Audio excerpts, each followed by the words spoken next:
మనకి ప్రస్తుతం ఇండియా మొత్తంలో చూసుకుంటే ర్యాబీస్తో చనిపోతున్న వ్యక్తుల సంఖ్య కూడా ఎక్కువగానే కనిపిస్తోంది కదా. ఎందుకంటే లాస్ట్ 20 డేస్లోనే మనం దాదాపు ఒక 7-8 వీడియోస్ చేసాం సో ర్యాబీస్తో చనిపోయిన వాళ్ళ గురించి. అయితే మరి ఇప్పుడు దీని గురించే మరి డాక్టర్స్ కూడా కొన్ని సజెషన్స్ ఇస్తూ ఉన్నారనమాట.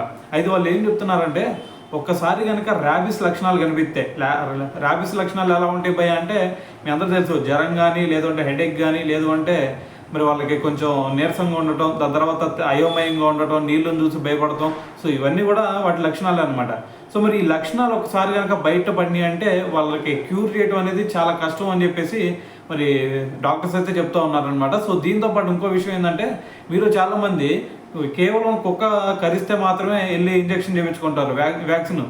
కానీ డాక్టర్స్ చెప్తుంది ఏంటంటే, అది కుక్క కరిస్తే మాత్రమే కాదు, కనీసం అది గోర్లతో గీకినా సరే మీరు వెళ్ళి వ్యాక్సిన్ వేయించుకోండి. సో అలా కాకుండా మీరు కనుక దాన్ని నిర్లక్ష్యం చేశారంటే ఖచ్చితంగా ఇది ప్రాణాలకే ముప్పు అని చెప్పేసి మరి డాక్టర్స్ అయితే దీని గురించి మాట్లాడటం జరిగిందనమాట.